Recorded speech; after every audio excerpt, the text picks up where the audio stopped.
यमामा में शोर उठा। कुछ लोग दौड़ते हुए बस्ती से बाहर चले गए। औरतें छतों पर जा चढ़ी। उफुक से गर्द की घटाएं उठ रही थीं और यमामा की तरफ बढ़ रही थीं। आंधी आ रही है, लश्कर है, किसी का लश्कर आ रहा है। होशियार, खबरदार, तैयार हो जा। खालिद एक कला नुमा मकान पर जा चढ़े। ये आंधी नहीं, किसी की फौज थी। मुर्तद्दीन के सवा और किसकी फौज हो सकती थी। खालिद को अफसोस होने लगा कि किसी बुरे वक्त उन्होंने अपनी फौज से कहा था कि जो घरों को जाना चाहते हैं चले जाएं। गर्द के जो बादल उठते नजर आ रहे थे, ये बहुत बड़े लश्कर की गर्द थी। खालिद के पास सिर्फ 2000 नफरी थी, या वो नफरी थी जो अभी अभी फौज में शामिल हुई थी। इस पर भी भरोसा नहीं किया जा सकता था। लेकिन और हो भी क्या सकता था। यमामा की आबादी थी, इसमें लड़ने वाले आदमी मौजूद थे, लेकिन यह खतरा भी मौजूद था कि ये लोग दुश्मन से मिल जाएंगे, और यह खतरा भी कि ये पीठ पर वार करेंगे। मुजाहिदीन इस्लाम। खालिद ने कला नुमा मकान की छत से ललकार कर कहा, बहुत बड़े इम्तिहान का वक्त आ गया है। अल्लाह के सवा तुम्हारा मददगार कोई नहीं। खालिद चुप हो गए, क्योंकि उन्हें दफोहे और ढोलों की धमक सुनाई देने लगी थी। हमला आवर दफ बजाते नहीं आया करते। धमक बुलंद होती जा रही थी। खालिद ने अलिफा देर देखा। गर्द बहुत करीब आ गई थी और इसमें छुपे हुए ऊंट और घोड़े नजर आने लगे थे। गर्द के पर्दे में आने वाला लश्कर नारे लगाने लगा। इस्लाम के पासबानों, वो खालिद ने ऊपर से चलाकर कहा, अल्लाह की मदद आ रही है। आगे बढ़ो, इस्तकबाल करो, देखो ये कौन है। खालिद दौड़ते नीचे उतरे, अपने घोड़े पर कूदकर सवार हुए और घोड़े को अलिफाड़ लगाकर बस्ती से निकल गए। आने वाला लश्कर बस्ती से कुछ दूर रुक गया और 2 गेवड़ सवार आगे बढ़े। खालिद इन तक पहुंचे और घोड़े से उतरे। वो दोनों सवार भी उतर आए। वो मुसफ्फर और रबिया कबाइल के सरदार थे। मदीना से इत्तिला आई थी कि तुम्हें मदद की जरूरत है। एक सरदार ने कहा, मैं 4000 आदमी साथ लाया हूं। उनके में शुतर सवार भी हैं, गेवड़ सवार भी हैं और पियादे भी, और 4000 की तादाद मेरे कबीले की है। दूसरे सरदार ने कहा। खालिद ने फर्त मसरत से दोनों को अपने बाजुओं में ले लिया और खुशी से कांपती हुई आवाज में बोले, अल्लाह की कसम, अल्लाह ने मुझे कभी मायूस नहीं किया।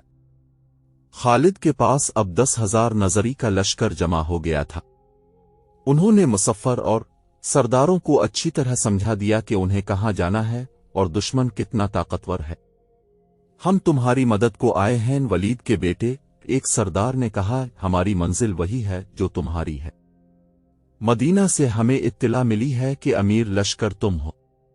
दूसरे सरदार ने कहा, जहां कहोगे चलेंगे, दुश्मन जैसा भी होगा लड़ेंगे। खालिद ने ईरानी सल्तनत के एक हाकिम हुर्मिज के नाम पैगाम लिखवाया। उस वक्त इराक ईरान की शहंशाही का एक सूबा था। उसका हाकिम अमीर हुर्मिज था, जिसकी हैसियत आजकल के गवर्नर जैसी थी। इसका जिक्र पीछे आ चुका है। वो बड़ा ही बदनीयत, झूठा और फरेबकार था।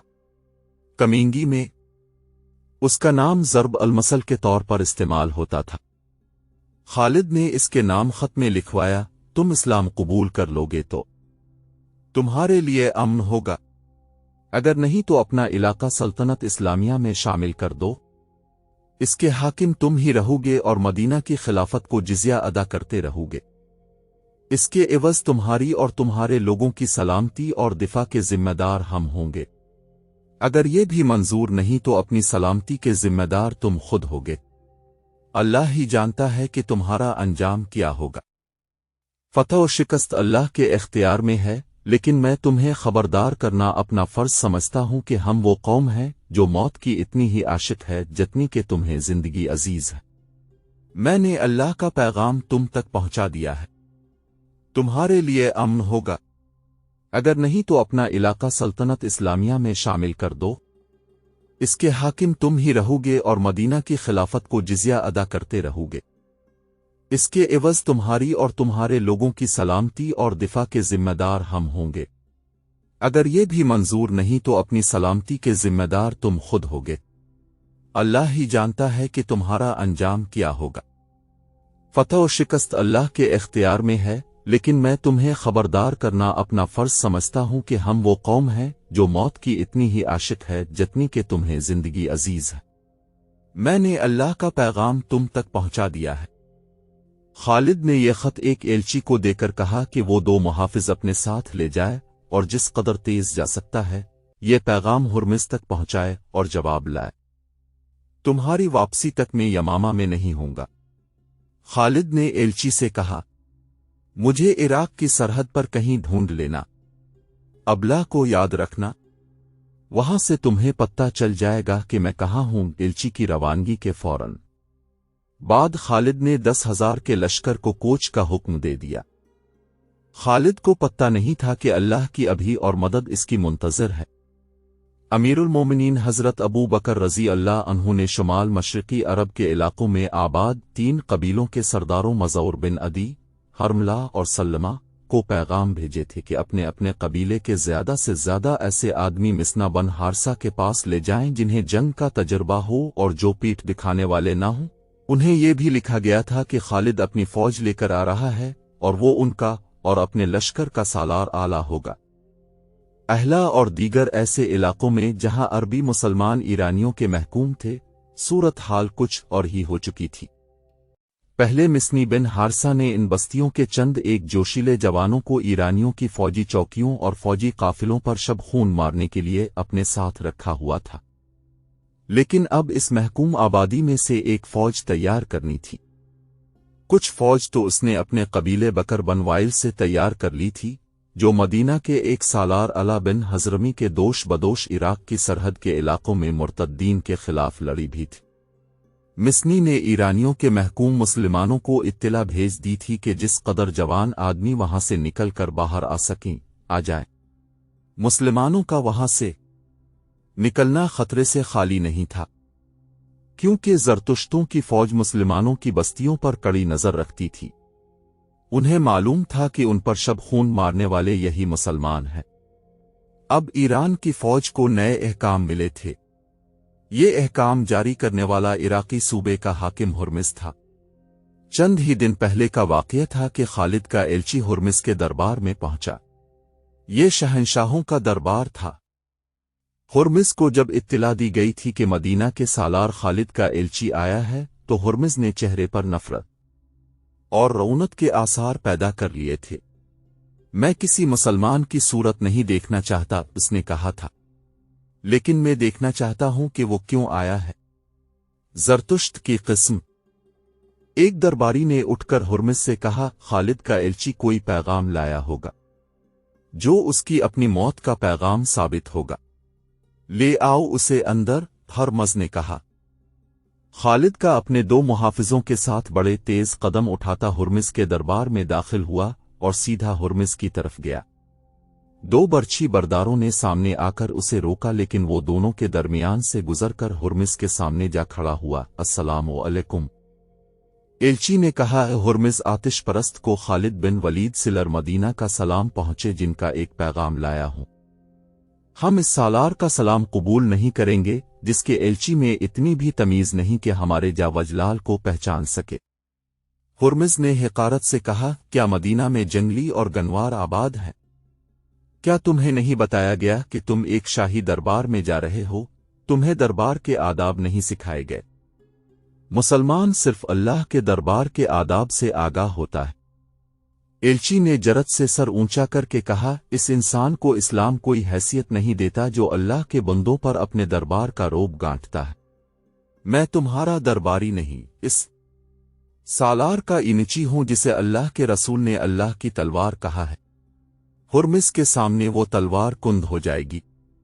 ہرمز نے فرعونوں کے سے لہجے میں کہا اور ہاتھ بڑھا کر تحکمانہ لہجے میں بولا، لاؤ تمہارے اللہ کی تلوار نے کیا پیغام بھیجا ہے؟ ایلچی نے پیغام اس کے ہاتھ میں دے دیا، جو وہ اس طرح پڑھنے لگا جیسے ازرا مذاق اس نے ایک کاغذ ہاتھ میں لے لیا ہو۔ پیغام پڑھ کر اس نے اسے مٹھی میں اس طرح چڑھ موڑ کر دیا جیسے یہ ایک رٹ کا ٹکڑا ہو جسے وہ پھینک دے گا۔ क्या कीड़े मकोड़े ये ख्वाब देख रहे हैं कि वो एक चट्टान से टुकर ले सकेंगे? हरमज ने कहा, क्या मदीना वालों को किसी ने नहीं बताया कि हिरकल भी इस चट्टान से टकराकर अपना सर फोड़ चुका है? क्या हम तुम्हें अपनी फौज की एक झलक दिखाएं ताकि तुम अपने सालार को और अपने बूढ़े खलीफा को बता सको कि इराक की सरहद की तरफ देखने की भी जुर्रत न करें? मुझे सालार आला ने सिर्फ ये हुक्म दिया था कि ये पैगाम हुर्मिज़ तक पहुंचाकर उसका जवाब लाऊं। पीची ने कहा, मैं तुम्हारी किसी बात का जवाब नहीं दे सकता क्योंकि मुझे ऐसा कोई हुक्म नहीं मिला। तुम जैसे एलची के साथ हम ये सलूक करते हैं कि उसे कैद खाने में फेंक देते हैं। हुर्मिज़ ने कहा, अगर हम रहम करें तो उसे कैद खाने की अजियत से बचाने के लिए जल्लाद के हवाले कर देते हैं। मेरी जान मेरे अल्लाह के हाथ में है। एलची ने पहले से ज्यादा जुर्रत से कहा, अगर तुम मुसलमान होते तो तुम्हें इल्म होता कि मेहमान के साथ क्या सलूक किया जाता है, लेकिन अल्लाह के मुनकिर और आग के पुजारी से इससे बेहतर सलूक की तवक्को नहीं की जा सकती। मुझे जल्लाद के हवाले कर दो, लेकिन ये सोच लो कि मुसलमान मेरे और मेरे मुहाफिजों के खून के एक एक कतरे का इंतकाम लेंगे। हुर्मिज़ बर्क कर सीधा हो बैठा। गुस्से से इसकी आंखें लाल सुर्ख हो गईं। वैसी ही सुर्खी उसके चेहरे पर भी आ गई, जैसे कि वो खालिद के इस एलची को कच्चा छा जाएगा। निकाल दो उसे हमारे दरबार से, हुर्मिज़ ने गरज कर कहा। 4-5 दरबारी जिनके हाथों में बर्छियां थीं तेजी से आगे बढ़े। एलची के दोनों मुहाफिजों ने तलवारें निकाल ले। पहले वो दोनों एलची के पीछे खड़े थे, अब वो एलची के पहलू में इस तरह खड़े हो गए कि उनकी पेठें एलची की तरफ थीं। हुर्मिज़, एलची ने बारोब आवाज में कहा, जंगजू नान जंग में लड़ा करते हैं, अपनी ताकत का घमंड अपने दरबार में न दिखा। मुझे अपने सालार के पैगाम का जवाब मिल गया है। तुझे हमारी कोई शर्त कबूल नहीं किया, यही है तेरा जवाब। निकल जाओ इस दरबार से। हरमज ने गुस्से से कांपती हुई बुलंद आवाज से कहा, अपने साला से कहना कि मेरी ताकत को नान जंग में आजमा ले। हुर्मिज़ के बर्छी बरदार दरबारी इसके इशारे पर रुक गए थे। एलची के मुहाफिजों ने तलवारें नियमोहे में डाल ले। एलची पीछे को मुड़ा और तेज कदम दरबार से निकल गया। दोनों मुहाफिज इसके पीछे पीछे जा रहे थे। हुर्मिज़ ने मुट्ठी खोली जिसमें खालिद का पैगाम चढ़ मुड़ क्या हुआ था। चूंकि यह पैगाम बारीक खाल पर लिखा हुआ था, इसलिए यह मुट्ठी खोलते ही सीधा हो गया। हुर्मिज़ ने यह पैगाम फारिस के शहंशाह अर्दशेर की तरफ इस इत्तला के साथ भेज दिया कि वो मुसलमानों से मुकाबले के लिए फौरी तौर पर सरहद की तरफ कूच कर रहा है और वो मुसलमानों को सरहद से दूर ही खत्म कर देगा। हुर्मिज़ का इकबाल बुलंद हो। इसके एक दरबारी ने कहा, जिस दुश्मन को अब सरहद से दूर ही खत्म करना चाहते हैं वो पहले ही सरहद के अंदर मौजूद है। हुर्मिज़ ने सवालिया निगाहों से इसकी तरफ देखा। ये वो अरबी मुसलमान हैं? इस दरबारी ने कहा, जो दजला और फरात के इस इलाके में आबाद हैं जहां ये दोनों दरिया मिलते हैं। ये इलाका अहला तक चला जाता है। उन्होंने कभी की सल्तनत ईरान के खिलाफ जंग शुरू कर रखी है। मदीना वालों ने हम पर हमला किया तो ये मुसलमान उनसे मिल जाएंगे।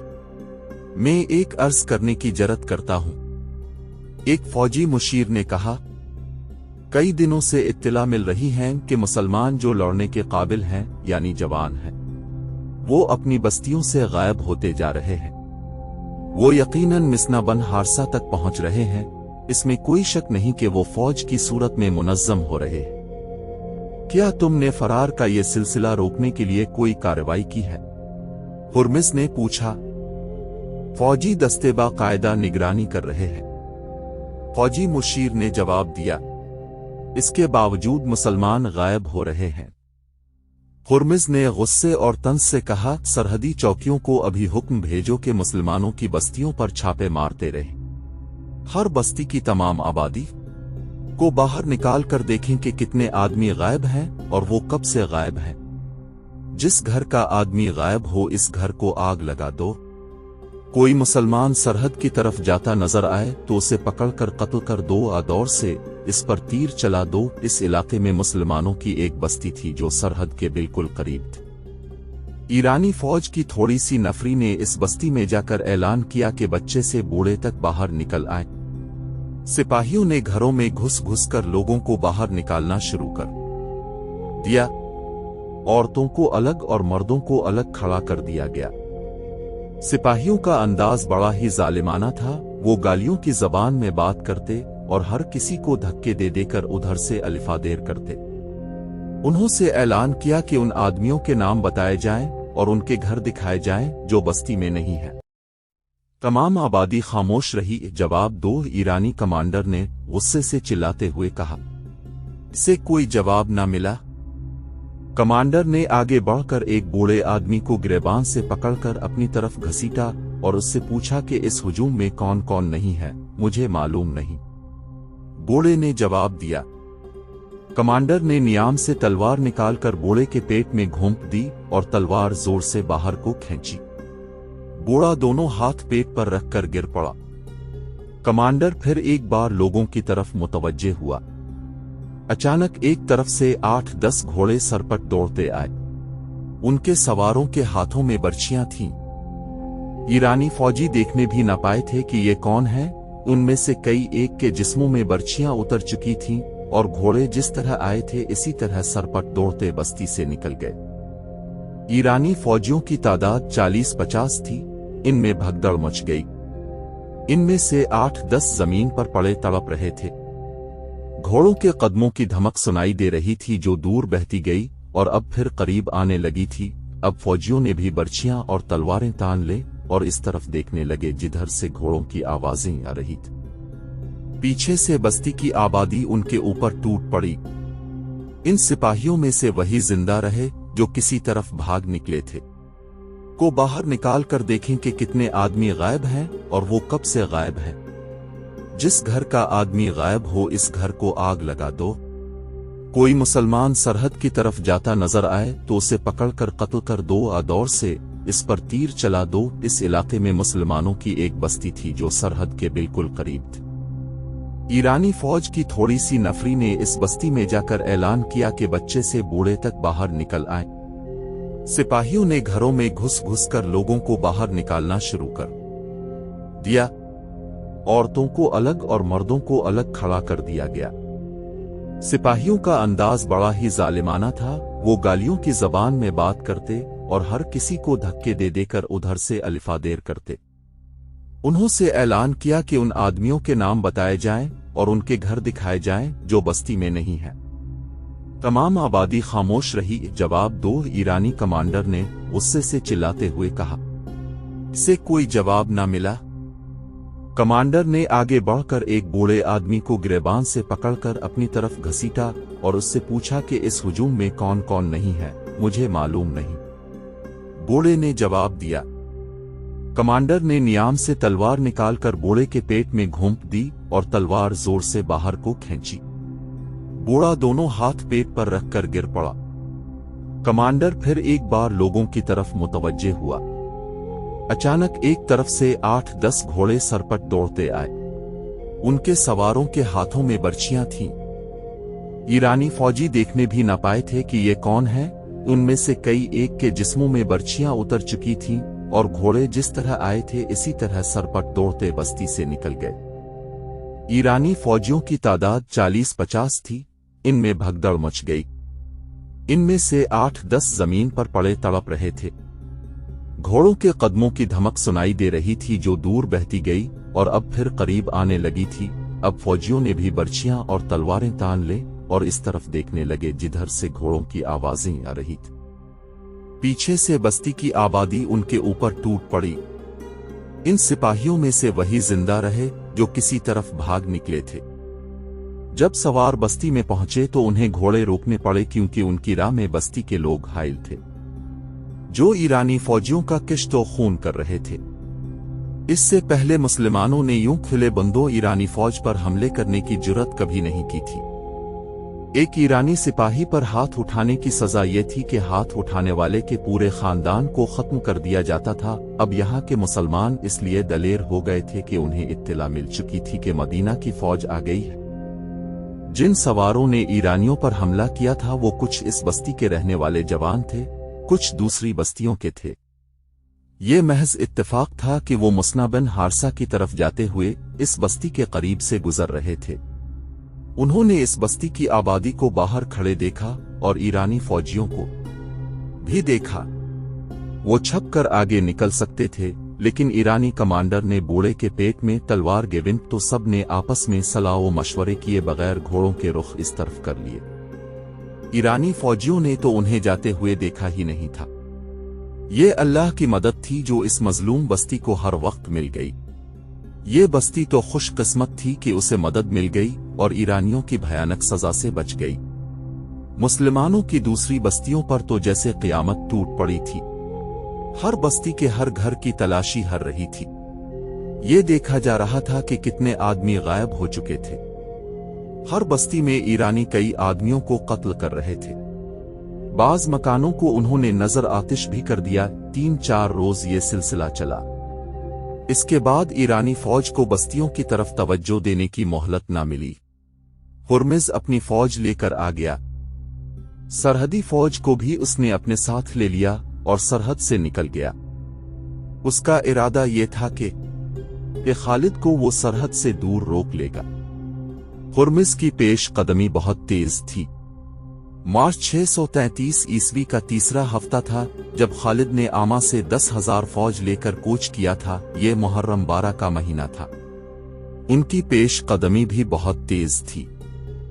हुर्मिज अपनी फौज के साथ अपनी सरहद से बहुत दूर काज़मा के मकाम पर पहुंच गया और फौज को वहीं खैमाजन कर दिया। ये मकाम बियम्मा और अहला के रास्ते में पड़ता था। हुर्मिज को मालूम नहीं था कि उसकी पेश कदमी को देखने वाले मौजूद हैं।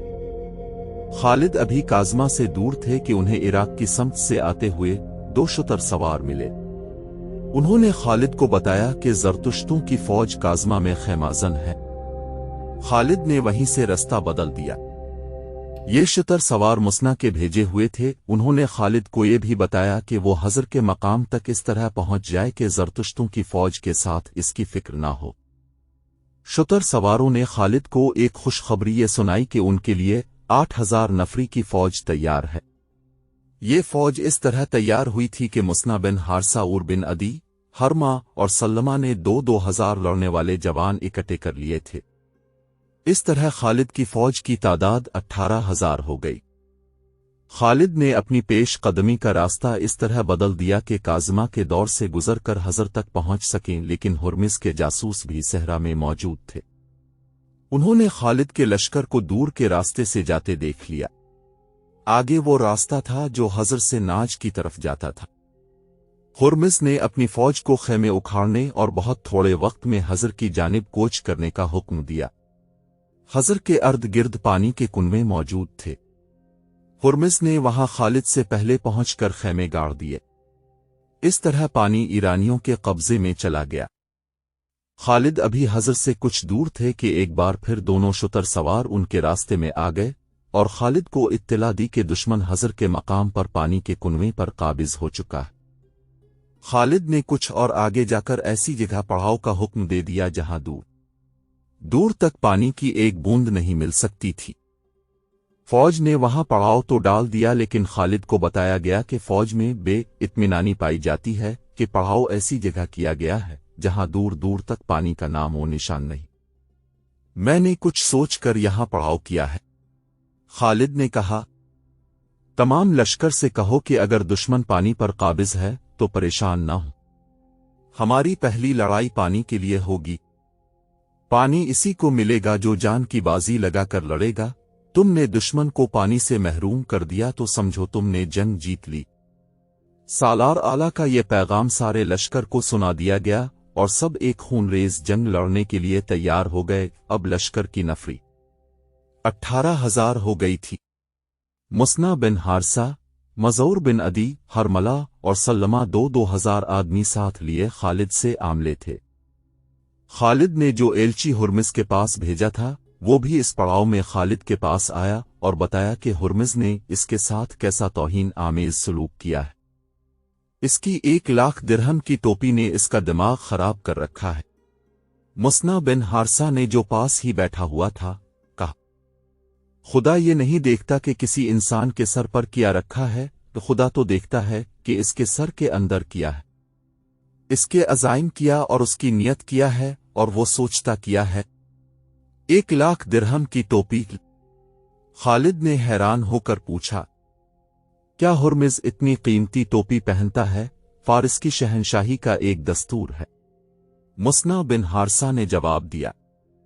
ان کے ہاں حسب و نسب اور حیثیت کو دیکھ کر اس کے مطابق ٹوپی پہنائی جاتی ہے جو ان کے شہنشاہ کی طرف سے عطا ہوتی ہے۔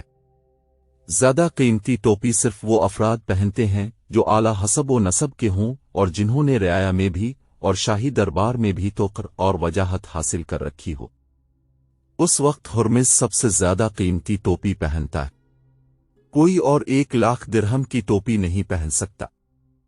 اس ٹوپی میں بیش قیمت ہیرے لگے ہوئے ہیں اور اس کی کلگی بھی بہت قیمتی ہے۔ فرعونوں نے اپنے سروں پر خدائی ٹوپیاں سجا لی تھیں۔ خالد نے کہا، کہاں ہیں وہ؟ کہاں ہیں ان کی ٹوپیاں؟ مجھے کسی کی بیش قیمت ٹوپی مروب نہیں کر سکتی، نہ کسی کی ٹوپی تلوار کے وار کو روک سکتی ہے۔